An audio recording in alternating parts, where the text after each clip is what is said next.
नरेंद्र मोदी सरकार के इतिहास में 8 अगस्त 2024 वो पहली तारीख थी जब सरकार के बिल को मंजूरी नहीं मिली और उसे जॉइंट पार्लियामेंट्री कमेटी के पास भेजना पड़ा। ये वही तारीख थी जब इतिहास में पहली बार मोदी सरकार को राज्यसभा से अपना बिल वापस लेना पड़ा। और इसके साथ ही पहली दूसरी मोदी सरकार और तीसरी मोदी सरकार का अंतर साफ साफ समझ में आ गया। जहां 2014 से 2024 के बीच सरकार कभी झुकी नहीं थी, न तो लोकसभा में और न ही राज्यसभा में, लेकिन 2024 में सरकार को लोकसभा में भी झुकना पड़ा और राज्यसभा से तो बिल वापस ही लेना पड़ा। ऐसे में सवाल है कि आखिर उस वक्फ बिल में ऐसा क्या था कि सरकार उसे पास करवा ही नहीं पाई। आखिर ये वक्फ होता क्या है जिसको लेकर सरकार बिल लाई थी, और आखिर इस्लाम में इस वक्फ का जिक्र आया कहां से है जिसे नियंत्रित करने की कोशिश में मोदी सरकार फिलहाल नाकाम नजर आ रही है। आज बात करेंगे विस्तार से।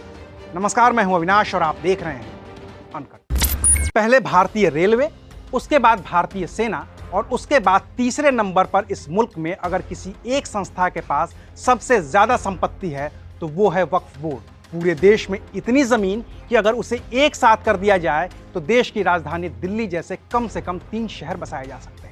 कुल करीब 9,40,000 एकड़ जमीन। लेकिन अब इसी वक्फ बोर्ड को लेकर संसद में जो बिल आया है उसने सत्ता पक्ष और विपक्ष को एक दूसरे के खिलाफ खड़ा कर दिया है। तो आखिर ये वक्फ बोर्ड है क्या? इसके पास इतनी जमीन आई कहां से? आजादी के बाद से अब तक इन जमीनों की देखभाल कौन करता है? इन जमीनों से होने वाली आमदनी कहां खर्च होती है? और अब मोदी सरकार ने ऐसा क्या बदलाव कर दिया है कि पूरे देश में हंगामा मच गया है? चलिए एक एक करके सभी सवालों का जवाब तलाशने की कोशिश करते हैं। वक्फ का मतलब क्या है? भारत सरकार की वक्फ बोर्ड की वेबसाइट के मुताबिक वक्फ शब्द की उत्पत्ति अरब जगत के वकूफा शब्द से हुई है। इसका मतलब है पकड़ना, बांधना या हिरासत में लेना। इस्लामिक मान्यता के मुताबिक अगर कोई भी शख्स अपने धर्म की वजह से या फिर अल्लाह की खिदमत करने की नीयत से अपनी जमीन या अपनी संपत्ति का दान करता है तो उसे ही वक्फ कहते हैं। यानी कि इस्लाम में धर्म के आधार पर दान की गई चल या अचल संपत्ति वक्फ है और जिसने दान किया है उसे कहा जाता है वकीफा। लेकिन संपत्ति दान करने की एक शर्त यह होती है कि उस चल या अचल संपत्ति से होने वाली आमदनी को इस्लाम धर्म की खिदमत में ही खर्च किया जा सकता है। और इस खिदमत का मतलब मस्जिद की तामीर करवाना, कब्रिस्तान बनवाना, मदरसे बनवाना, अस्पताल बनवाना और अनाथालय बनवाना है। अगर कोई गैर इस्लामिक शख्स भी अपनी संपत्ति को वक्फ करना चाहे तो वह कर सकता है, बशर्ते वो इस्लाम को मान्यता देता हो और उसकी वक्फ की गई संपत्ति का मकसद भी इस्लाम की खिदमत। इस्लाम में कहां से आया वक्फ का कॉन्सेप्ट? इस्लाम में वक्फ का कॉन्सेप्ट पैगंबर मोहम्मद साहब के ही वक्त से है। भारत सरकार की वक्फ बोर्ड की वेबसाइट के मुताबिक एक बार खलीफा उमर ने खैबर में एक जमीन का टुकड़ा अपने कब्जे में लिया और पैगंबर मोहम्मद साहब से पूछा कि इसका सबसे बेहतर इस्तेमाल किस तरह से किया जा सकता है। तो पैगंबर मोहम्मद साहब ने जवाब दिया कि इस जमीन को कुछ इस हिसाब से इस्तेमाल करो कि अल्लाह के दिखाए रास्ते के जरिए ये जमीन इंसानों के काम आए। इस जमीन को किसी भी तरह से न तो बेचा जा सके, न ही किसी को तोहफे में दिया जा सके, न ही इस पर किसी तरह से तुम्हारे बच्चे या आने वाली पीढ़ियां काबिज हो सके। इसके अलावा एक और मान्यता है कि 570 ईसा पूर्व मदीना में खजूरों का एक बड़ा बाग था। इसमें करीब 600 पेड़। उनसे होने वाली आमदनी का इस्तेमाल मदीना के गरीब लोगों की मदद के लिए किया जाता था। इन्हीं को वक्फ का शुरुआती उदाहरण माना जाता है। मिस्र की अल अजहर यूनिवर्सिटी और मोरक्को की अल कुरायसीन यूनिवर्सिटी वक्फ संपत्ति पर बने सबसे पुराने संस्थान माने जाते हैं। भारत में कैसे शुरू हुआ वक्फ का कॉन्सेप्ट?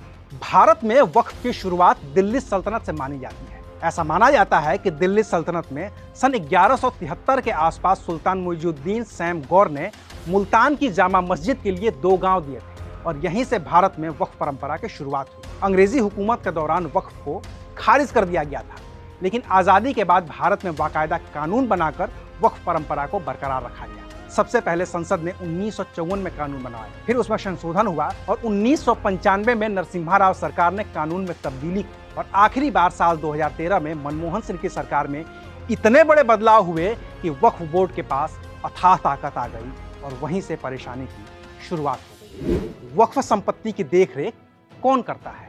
पूरे देश में फैली वक्फ संपत्ति की देखरेख की जिम्मेदारी होती है वक्फ बोर्ड पर और यह वक्फ बोर्ड भारत की संसद के कानून के तहत बनाया गया है। 1954 में भारतीय संसद ने वक्फ एक्ट 1954 पास किया। इसके तहत वक्फ की गई संपत्तियों की देखरेख की जिम्मेदारी वक्फ बोर्ड के पास आ गई। बाकी वक्फ बोर्ड के पास अभी जो इतनी बड़ी संपत्ति है कि वो 3-3 दिल्ली बना ले, वो संपत्ति भारत पाकिस्तान बंटवारे की वजह से है। 1947 में जब भारत और पाकिस्तान का बंटवारा हुआ तो पाकिस्तान जाने वाले मुस्लिम लोग अपनी चल संपत्ति तो कुछ ले गए, लेकिन अचल संपत्ति यानी कि उनके घर, मकान, खेत, खलिहान, दुकान सब यहीं रह गए। और तब 1954 में कानून बनाकर इस तरह की सभी संपत्तियों को वक्फ बोर्ड के हवाले कर दिया गया। वक्फ बोर्ड बनाने के अगले ही साल यानी कि 1955 में संसद ने एक और कानून बनाया और इसके तहत देश के हर एक राज्य में वक्फ बोर्ड बनाने का अधिकार मिल गया। फिर 1964 में सेंट्रल वक्फ काउंसिल का गठन हुआ, जिसका मकसद राज्यों के वक्फ बोर्ड को सलाह मशविरा देना था। लेकिन भारत में भी इस्लाम को मानने वाले दो बड़े धड़े हैं। एक धड़ा शिया समुदाय का है तो दूसरा धड़ा सुन्नी समुदाय का। तो वक्फ बोर्ड में शिया और सुन्नी के नाम पर भी बंटवारा हुआ और इस्लाम को मानने वाली इन दोनों ही परंपराओं के लोगों ने अपना अपना वक्फ बोर्ड यानी कि शिया वक्फ बोर्ड और सुन्नी वक्फ बोर्ड बना लिया। बिहार और उत्तर प्रदेश जैसे राज्यों में शिया और सुन्नी के वक्फ बोर्ड अलग अलग हैं। पूरे देश में कुल 30 वक्फ बोर्ड हैं। वक्फ बोर्ड में होता कौन कौन है? भारत की संसद के बनाए कानून के मुताबिक सेंट्रल वक्फ काउंसिल में सबसे ऊपर केंद्र सरकार के अल्पसंख्यक मामलों के मंत्री होते हैं और इस लिहाज से अभी देखें तो वक्फ बोर्ड में सबसे ऊपर हैं केंद्रीय मंत्री किरेन रिजिजू। दूसरे नंबर पर वक्फ के डायरेक्टर होते हैं तो केंद्र सरकार के जॉइंट सेक्रेटरी लेवल के अधिकारी होते हैं। अभी एसपी सिंह तेवतिया वक्फ बोर्ड के डायरेक्टर हैं। इसके अलावा बोर्ड में 8 और सदस्य होते हैं, लेकिन अभी केंद्रीय वक्फ बोर्ड में इन सभी 8 लोगों की जगह खाली है। राज्यों के वक्फ बोर्ड में कौन कौन होता है? अलग अलग राज्यों के वक्फ बोर्ड में सबसे ऊपर चेयरमैन होता है। उसके अलावा सेक्रेटरी के स्तर का एक आईएएस अधिकारी होता है जो एक तरह से उस वक्फ बोर्ड का सीईओ होता है। बाकी संपत्तियों का लेखा जोखा रखने के लिए एक सर्वे कमिश्नर होता है। बाकी 2 सदस्यों को उस राज्य की सरकार मनोनीत करती है, जिनमें एक मुस्लिम सांसद और एक मुस्लिम विधायक होता है। बाकी उस बोर्ड का राज्य स्तर पर एक वकील होता है, एक टाउन प्लानर होता है और एक मुस्लिम बुद्धिजीवी होते हैं। वक्फ बोर्ड के पास कितनी ताकत है? वक्फ बोर्ड के पास अथाह ताकत होती है। वक्फ की सारी संपत्ति की देखरेख की जिम्मेदारी बोर्ड की होती है। कितनी आमदनी हुई, उसे कहाँ खर्च करना है, ये सब तय वक्फ बोर्ड ही करता है। किसकी संपत्ति वक्फ को लेनी है, संपत्ति किसको ट्रांसफर करनी है, संपत्ति का इस्तेमाल क्या करना है, ये सब वक्फ बोर्ड ही तय करता है। अगर एक बार संपत्ति वक्फ बोर्ड के पास आ गई तो उसे वापस नहीं किया जा सकता है।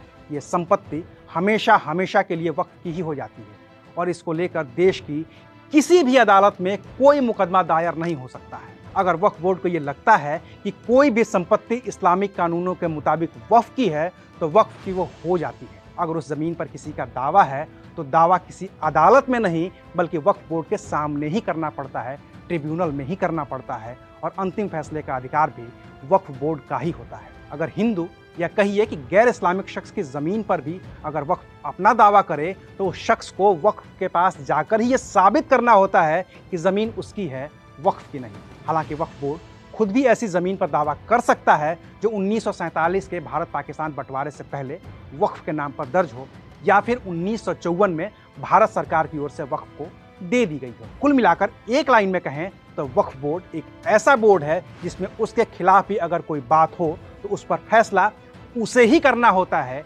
देश की कोई दूसरी अदालत उस मसले पर फैसला नहीं कर सकती। मोदी सरकार के नए कानून में क्या बदलाव प्रस्तावित है?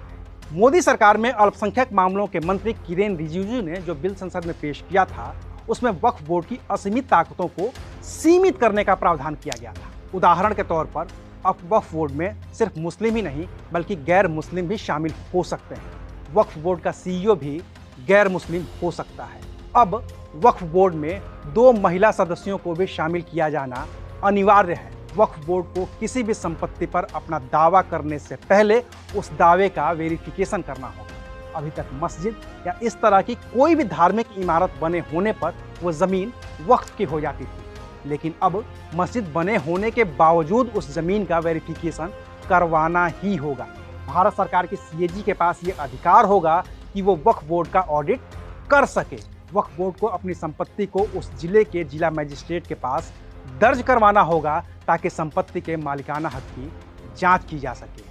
जिन लोगों ने 12 साल से वक्फ की ज़मीन पर अतिक्रमण करके कब्जा कर रखा है वो उस संशोधन विधेयक के आधार पर उस ज़मीन के मालिक बन सकते हैं। वक्फ को ऐसा व्यक्ति अपनी ज़मीन दान कर सकता है जो कम से कम 5 साल से इस्लाम का पालन कर रहा हो। साथ ही जो ज़मीन वो वक्फ को दान करना चाहता है उस पर उसका मालिकाना हक होना चाहिए। वक्फ की संपत्तियों पर दावेदारी के मसले को भारत की अदालत में चुनौती दी जा सकेगी और अंतिम फैसला वक्फ बोर्ड का नहीं बल्कि अदालत का मान्य होगा। विपक्ष को सरकार के बिल पर ऐतराज क्यों है? इस बिल के विरोध में लगभग पूरा विपक्ष एक साथ है, चाहे वो कांग्रेस हो, सपा हो, शरद पवार की एनसीपी हो, ममता बनर्जी के टीएमसी हो या फिर असदुद्दीन ओवैसी की ऑल इंडिया मजलिस-ए-इत्तेहादुल मुसलमीन। सब ने इस प्रस्तावित बिल का विरोध किया है और सभी विपक्षी दलों का मानना यही है कि बिल के जरिए सरकार वक्फ की संपत्ति पर अपना कब्जा करना चाहती है। ओवैसी ने इसे धर्म में हस्तक्षेप बताया है और कहा है कि सरकार मुस्लिमों के दुश्मन है।